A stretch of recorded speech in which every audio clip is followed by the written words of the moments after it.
Hi, good afternoon. I want to start this out in the right way. We are doing something brand new. The Lord is with me. As a matter of fact, I had to smile. I've been talking about missing pieces in my life, and the first thing this morning, the Lord brought up a video that said, God, something like God is sovereign over the missing pieces of your life. And I went, only you, God, only you. So, I want to start this brand new venture here called Red Diamond Podcast Straight Talk. And I want to tell you a little bit about what I feel the Lord's heart is in this. But first, I'm going to say this. I actually just paid a little bit myself to do a new YouTube channel for now. I looked into some of the podcasts and it's more than I can afford. And I don't feel right at this point about asking anybody to chip in for anything. And I'm going to tell you why.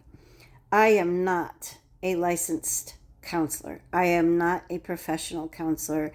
I am not a psychotherapist. I am not any of those things. What I am is just a girl. Well, kind of an older girl now, I guess. But anybody calls me old girl, and I may not respond to that one. But I'm just a girl, and how I see myself is hanging out in the wilderness with Jesus. And it gets pretty hot out in the wilderness, pretty hot out in the desert. And I know that there are beautiful trees that do cast shade. And what the Lord showed me, and I'm going to share it with you many years ago, is just like Abraham, but sitting under a tree and waiting for passersby to come with the Lord. And what he's asked me to do is just be that place for people to come and find shade and find a cold cup of water and some meat and some bread, and for me to wash feet and just refresh hearts. Be an encourager. Um, be in a place to impart strength and faith and hope. And just by sharing stories, kind of like before, only this is going to look different in this season. So I'm not exactly sure yet, but the reason I came on here today, the Lord said and showed me is that, we can just do this for now. It's kind of like Ruth. She went out in Boaz's field and she picked up what was left behind on the ground. So let's just say that God has dropped some fruit on the ground and I don't want to see it wasted. I want to be responsible with what He gives me. So even just in sharing it here today and doing this going forward, even if it's something temporary, at least people can benefit if they want to take something from it and use it in their own life or apply it in their own life. I'm going to share the link on my older YouTube channel, the Torchlight Project, and this is actually called Red Diamond Straight Talk. I'm going to say it's for men, women, and anybody who can take something from it to apply it to their lives. It's to help hurting hearts and to minister to hurting hearts. But also, I'm a woman, so there's going to be a lot of times that it may speak more to women than to men. But the Lord is God, and He can touch and minister to hearts no matter whose they are. So anyway, there's something else I wanted to share. Well, I think I said I put the link on the old, yes, on the old channel. So I guess that's about it. So I guess we can just get started. I want to read you something many years ago, and I think I told the story and I just said some of it, but I want to give you the picture. I was probably in my 30s, and I'm 63 now. And I can remember I was cleaning the house one day and I was in our bedroom just dusting and cleaning and straightening everything up. And I sat on the bed for a minute and the Lord told me to open the book of Genesis to chapter 18. And when I did and began to read, He gave me a vision. And the vision that He gave me, and again, I'm going to repeat this part, is He was telling the story about Abraham and how he came to Him. And I'm going to read that in a minute, but I'm just giving you an overview. is that the Lord showed me a vision again of me being under a tree and people in the heat of life, in the heat of the day, that need a break, that need shade, that have hurting hearts, that He would send to come and to sit under the shade. And He and I together would wash the feet of the people who come, and that He would give them, through me or with me, a cup of cold water and some good bread and some good solid meat. And it would be a place of rest and a place of refreshing. And then when people are ready, they just go. Or they can hang around. And I just want you to do whatever it is that you feel called to do. But again, I'm just a sister in Christ, and I feel like this is something the Lord is calling me to. And, I'm just going to share whatever the Lord gives me. Please just understand that I'm just being me, and I'm still growing and learning just like you. And I may share a perspective that I have, and that perspective, as I grow, may change or may move into something larger. I don't know. But I just want you to know that my heart is just for vulnerable people and people that have been through many things. And just being able to share whatever the Lord gives me and to share my story when He leads me, as I did in the old channel, is just something that He's put within me to just be a blessing in the way that I'm able. The Lord gives us all talents and gifts, and He says when we're faithful in little, He gives us more. And we can rule over much. And I'm not really much into ruling. I'm more much into serving. But I know that comes with it, I guess. I know that when we go through things ourselves and we experience them, it gives us a level of authority. And I don't mean in the way that it sounds. I mean that level of authority to be able to say, I get it. I understand. Because maybe what you went through and I went through could be a similar circumstance or pretty much the same, but the way we experience it is always different.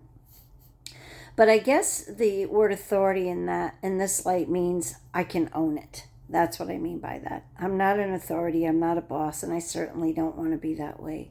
Really what I want to be is humble. And I've just asked the Lord to just make me a humble servant, because that's all I really want to be. I just want to be like a Mary, the mother of Jesus, and just like Jesus. He's just very humble. And I believe that, meekness isn't weakness. And neither is humility. It's strength reined in. And I think that as we go through different things in life, we become stronger, because the Lord says out of weaknesses we're made strong. And out of the resilience and the adversity and the trials, He makes us strong. In character, hopefully, integrity, and in every way. So I'm going to read you a little bit from Genesis chapter 18. Says the Lord appeared to Abraham near the great trees of Mamre while he was sitting at the entrance to his tent in the heat of the day. Abraham looked up and saw 3 men standing nearby, and when he saw them, he hurried from the entrance of the tent to meet them and bowed low to the ground.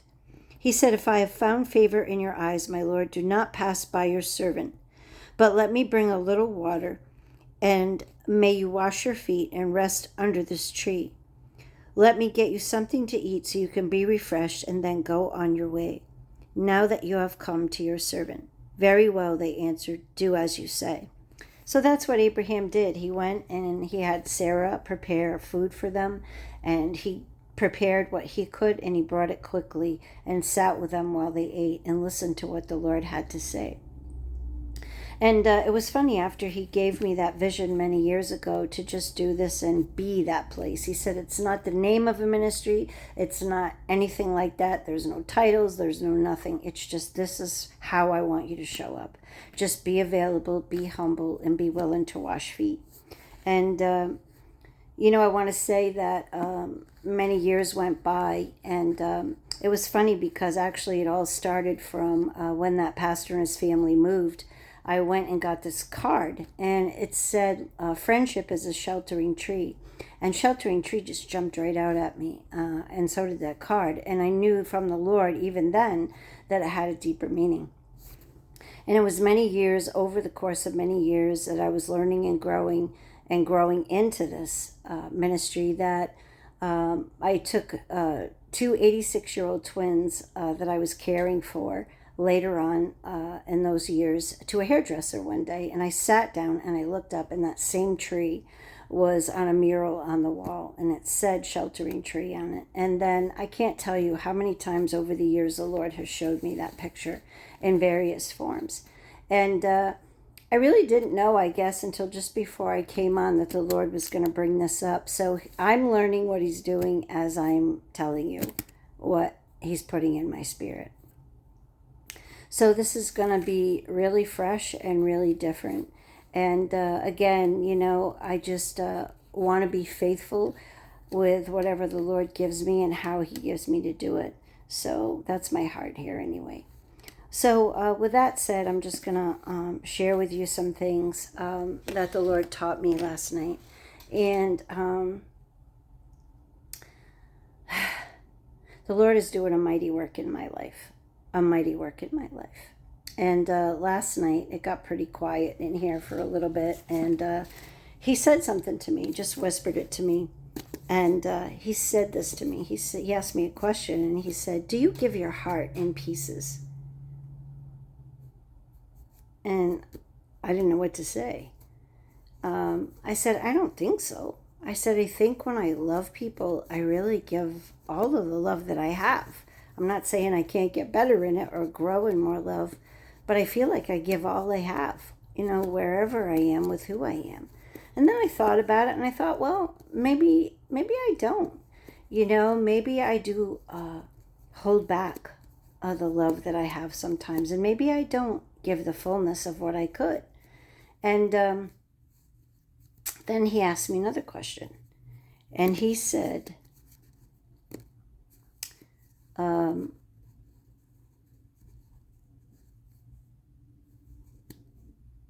"Do you let other people love you in pieces?" So in other words, if I'm saying this right, it was like, do I give my heart? Do I love in pieces? And then the opposite question that he asked was, and do you allow yourself to be loved only in pieces? That's it. And I almost saw those two questions like two faces looking at each other. And that's when he said to me, he said, they are two parts, two sides to the same coin. He said, you can't give your heart to love people, only in the pieces that you want to give. And then he said to me, and you cannot be loved by just holding back, withholding parts of your heart. So I didn't know what to say to that. I'm going to be honest. And I really have had a struggle. And he put his finger, like Jesus does, right on the mark. And right away this morning when I woke up, he spoke John chapter 4. And he took me back to the story, to the woman at the well. And I saw something when he asked me that I had never seen before. And again, he asked me a question. He said, do you think that the woman at the well also just gave her heart in pieces and only allowed herself to be loved in pieces? And right away I knew the answer, because she had been married quite a few times, which he said, that's right. And when we don't allow ourselves to be loved by people because we've been hurt, that we can, it's kind of like he's showing me a fishing pole in the spirit. We can kind of like put love on there as bait, and we throw it out and we leave it in the water as long as we're comfortable. But when things get uncomfortable, or the negative thoughts begin to come, or the fear begins to come, or the triggers begin to come, we just reel it in. And sometimes we just pick up the tackle box and go home. And I know I've done that all my life, and this was a tough one for me. So I said to the Lord, I said, you know what? I said, I don't have a problem with you loving me because I trust your love and you don't hurt me. Not in that way. And he said, I know that. And he said, but what do you do with human love? He said, you're not perfect and they're not perfect. And he said, so what does that look like? He said, can you let me love you through the people that I put in your life? Because I put them there, or I allow them to be there. And can you love other people with an imperfect love, with a love that I give you for them? So I'm just going to be honest, because that's what I want to be. And I said, no. Nope, sorry. I'm out. Bye. And I didn't mean that I was going to walk away from the Lord. It's just, I will tell you that I felt what Audrey Colbert, she is a new, well, she's not new maybe, but I've just started listening to some of her podcasts. And she talks about how the nervous system gets triggered. And I didn't even realize that it was the nervous system, but I can tell you it was triggering. It was firing. Because I'm going to tell you, when you walk with the Lord, there'll be times when he asks you to lay down things. And again, a lot of the things that he asks us, or what he asks us to lay down, oftentimes is something that may comfort us, is something that may self-protect us, and we feel safe with it. But in the long run, it's something that's toxic and unhealthy, and is actually taking life from us, not giving it to us after all. Yeah, this is not a great analogy, and I'm going to say this. When I was 16, I started smoking cigarettes, and I hated the smell. And I didn't even enjoy it, but I did it because it wasn't just because other kids were. It was just, I guess, kind of like your thumb when you're a baby. And, and then it went to other things. And it was just something to, even though it's a stimulant, to bring calmness. And it's kind of like just to bring comfort. And over the years, I've gone from one thing to another to find that comfort. And I realize now that I can only find that comfort in Jesus and in my relationship with him. But he does ask us to do uncomfortable things. And so I'm going to be honest and tell you that I wrestled with this. I went to the gym, and I really listened to the music that he brought up that spoke more, a few messages. And he just geared everything to what he was teaching me today. And people may think that's impossible, but nothing is impossible with God. And I'll tell you, he has a hold of my YouTube, and it is a heaven's algorithm. So, he always brings me to that place where he gently breaks down my will. And so I said, okay, Lord, I surrender. I'll be willing, and I'll try. So, when I said that, it wasn't long after that I received a phone call. And I'm going to lay this right out there the best I can. My voice is a little scratchy today, and I am a little numb right now. And it's not from a substance. My heart is going out today to a few people that are in our congregation who are really struggling with family members being sick and big changes having been made, and another person lost his sister. And it's just, when I look at the body of Christ, and I'm on an intercessory prayer team from another fellowship, and we get all these requests, everyone is being shaken, and everyone is going through so many hard things right now. But I find it interesting how the enemy works, because just at the moment when I surrendered to God, I get a phone call and find out that my son, whom I love very much, is getting married, and I'm not invited. And I'm not angry about it. I knew this day was going to come eventually. And I think more than anything, I'm just sad, because I love him so much. And as a parent, wow, we just bring a lot of good things, and we bring a lot of not good things.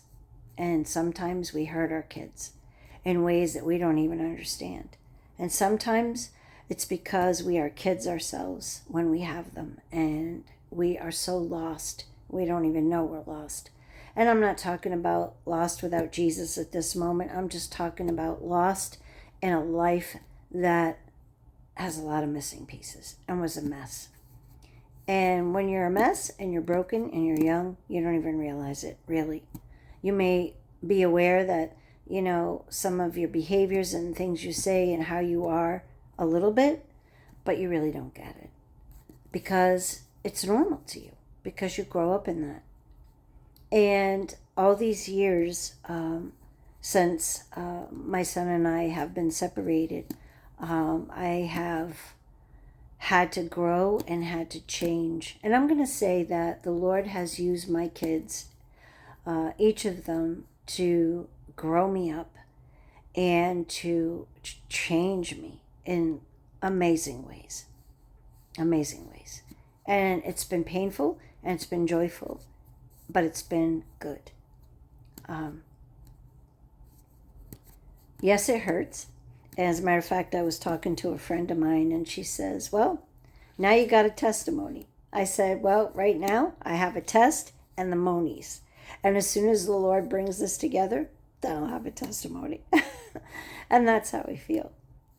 So I don't know if my son will ever see or hear this or not, but if you do, I just want you to know that I love you so much. And I am accountable for every mistake, for every hurt and pain that I caused you. I own it. And I am deeply sorry.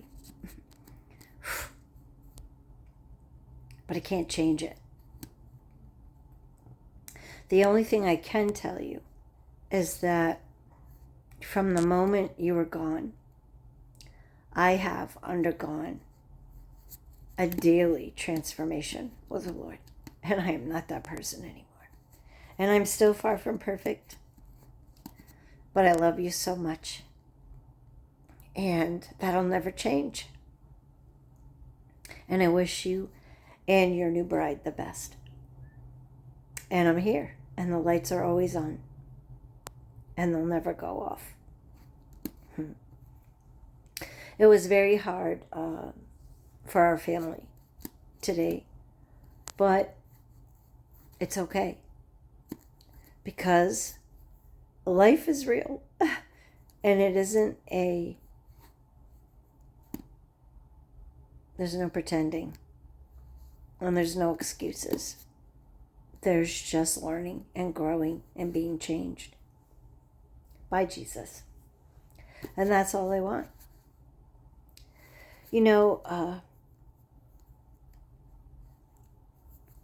Life isn't easy.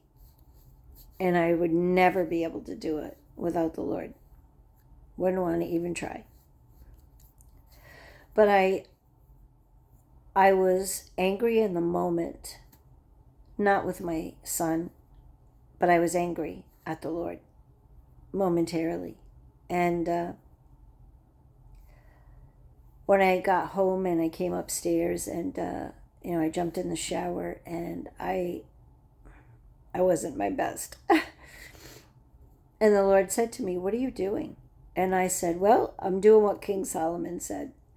I'm not being overly good or overly righteous. He said, why should you kill yourself?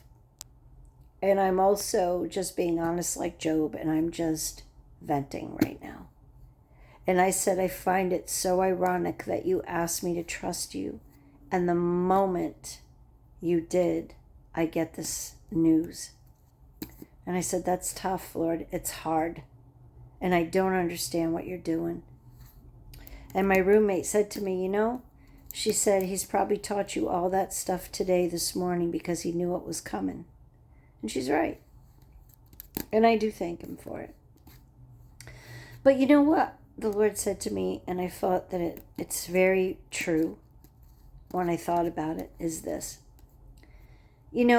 When we are loved imperfectly by humans, and that's the only way we're ever going to be loved by human beings, is because we're all broken, and Lord willing, in Christ, we're all on the way to salvation, deliverance, and freedom like never before, and a healing, a deep healing. But at best, while we're together, I guess we're an abstract of art. We're messy, and our love is messy. It's not perfect, it's imperfect. And we're imperfect people. But the Lord said to me this. He said, when I was on the cross, because I said to him, and this is another thing I said, I feel like I'm a sheep sending myself to the shearers. And he said, I know what you mean. And then he told me, or showed me the cross. And he said, he said, I was a sheep and I went to my shearers too. And he said, I know how you feel. And he said, but I want to tell you this. He said, you have to know this, that you have to forgive them because they really don't know what they're doing. And I thought, well, okay, I think they kind of do. And he said, well, maybe on the surface, but underneath it all, he said, you and I both know that people who hurt people, and they really don't know what they're doing because they don't know me. I said, yeah, you're right. So he said, just forgive. And there really isn't anything to forgive. I think sometimes the person that I still have to forgive is myself more than anything. But the Lord takes the pain of the world around him. I think it's Isaiah 53, where he talks about, I'm not going to look it up, but he talks about himself being the suffering servant. And we are called into that as well, because it's a ministry of reconciliation that the Lord calls us to. And we will never be reconciled to others, and we will never reconcile the world to Jesus by living an eye for an eye, by hurting people who hurt us because they hurt.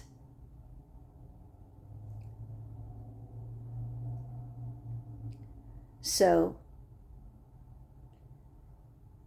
am I still willing to be loved by others? Yeah, as long as Jesus is in it with me. Am I in a hurry for that? No. But I do want to love with his love. And you can't have one without the other. So I guess the question for us today is the same that he asked me this morning. And how about you? Do you give your heart in pieces? Do you only love people with pieces of your heart that you feel comfortable with? Because it hurts too much to try to love them any other way. And do you allow yourself to be loved in pieces, where you might put yourself out there, and as soon as it gets uncomfortable, you run? I'm not judging you, because the questions are for me as well. It's tough to surrender everything to the Lord, but he's trustworthy. And I know that as people, we're not always trustworthy. But we have to trust ourselves to the Lord first, and then to the people that he puts in our lives or allows in our lives. And at the end of it all, this is what he said to me. You're going to learn to love for real, in a much deeper way than you ever have before. Yeah, actually, I'll read that because he's given it to me right now. So hold on, let me read this to you. Sorry about my professor glasses here. You probably already know where he's sending me, but he's just putting in me to read this right now. And I need to hear it too, so we'll hear it together. Hear him together. Love is indispensable. 1 Corinthians 13. And yet I will show you the most excellent way. If I speak in the tongues of men or of angels, but I don't have love, I am only a resounding gong or a clanging cymbal. If I have the gift of prophecy and can fathom all mysteries and all knowledge, and if I have a faith that moves mountains but don't have love, I am nothing. If I give all I possess to the poor and give over my body to hardship, that I may boast, but I don't have love, I gain nothing. Love suffers long, is patient, and is kind. It doesn't envy, it doesn't boast, and it isn't proud. It doesn't dishonor others, and it's not self-seeking, and it's not easily angered. It keeps no record of wrongs. Love doesn't delight in evil, but rejoices with the truth, and it always protects, always trusts, always hopes, and always perseveres. Love never fails. But where there are prophecies, they will cease, and where there are tongues, they will be stilled, and where there is knowledge, it'll pass away. For we know in part, and we prophesy in part, but when completeness comes, what is in part disappears. When I was a child, I talked like a child, and I thought like a child, and I reasoned like a child. But when I became a man or a woman, I put the ways of childhood behind me. For now we see only a reflection as in a mirror, and then we shall see face to face. Now I know in part, and then I shall know fully, even as I am fully known. And now these three remain: faith, hope, and love. But the greatest of these is love.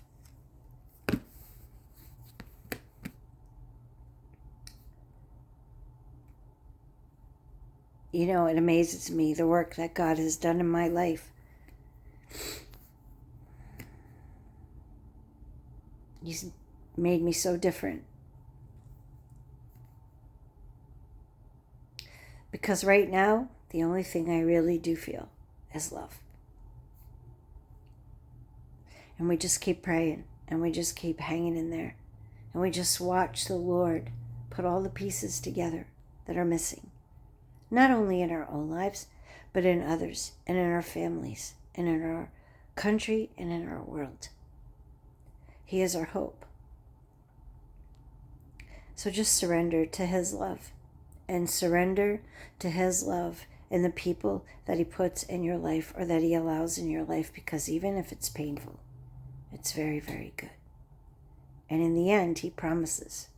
And my friend Jen reminded me today that all things work together for good to those who love the Lord, and are those who are called according to His purpose. Have a great evening, and thanks for being a part of this new venture the Lord and I are on together. We'll see where it takes us. Have a great evening. God bless you.